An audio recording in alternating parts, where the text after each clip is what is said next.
কেন ভয় পাবো? টিভি বুঝতে পারছি না, মা বোনদের অত্যাচার দেখে আর ভালো লাগতেছে না। আপনাদের সবার কাছে অনুরোধ, সবার কাছে আবদার রইল, যে যেভাবেই পারেন, যে যেখান থেকেই পারেন, আমরা কিছু করতে পারবো না, প্রতিবাদ করতে পারবো, আন্দোলন করতে পারবো, ইসরায়েলদের পণ্যদের বয়কট করতে পারবো।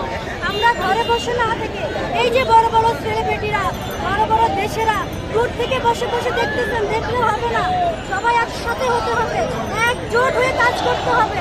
আমরা মুসলিম, আমরা মুসলমান, বেলা শেষে আমরা সবাই এক। আমরা 5 আগস্টকে ভুলে যাইনি, সেই সমাজে রক্ত ধরাতে পারছি, তাহলে কিচ্ছু বলার নেই, কিচ্ছু বলতে পারতেছি না। ছোট ছোট শিশুদের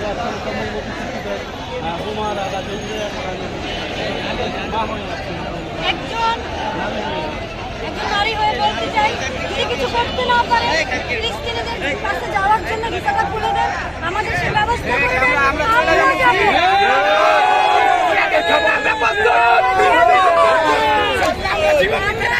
আমরা কখনো রাস্তায় নামি নাই, মিটিং মিছিল করি নাই, কিন্তু আজ আমি বাধ্য। কেন বাধ্য? আর সহ্য করতে পারতেছি না। বোমার সাথে সাথে মানুষের লাশ আকাশের উপরে উঠতেছে। আল্লাহ জানে এরকম দৃশ্য জানে কাউকে না দেখে। আমাদেরকে অন্তত কিছু করতে না পারেন, ওই দেশে যাওয়ার জন্য সুযোগ করে দেন, আমরা যাতে যেতে পারি, কিছু করতে পারি।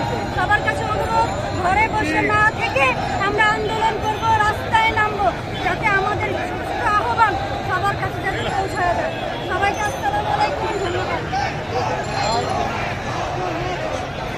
ডক্টর মিজানুর রহমান আচারী হুজুর যে উদ্যোগ নিয়েছেন আজকে 12 তারিখ মার্চের, এই উদ্যোগে, এই আন্দোলনে আমি মনে করি, এই সমাবেশে আমি মনে করি পুরো বিশ্বে রেকর্ড হয়ে থাকবে। কি বলে, পুরো বিশ্বের মুসলমান যে কি করতে পারে, যে তারা হচ্ছে মুসলমানদের ডাকলে তারা যে কিভাবে ছুটে আসে। আমি চলে আসছি মাদারীপুর, এরকম বিভিন্ন ডিস্ট্রিক্ট থেকে চলে আসছে। আজকে শরৎ উদ্যানে উপস্থিত হয়েছেন কোটি কোটি মানুষ, সব মুসলমান এবং অনেক হিন্দু ভাইয়েরাও আছে, আর সবাই আসছে প্রতিবাদ করার জন্য।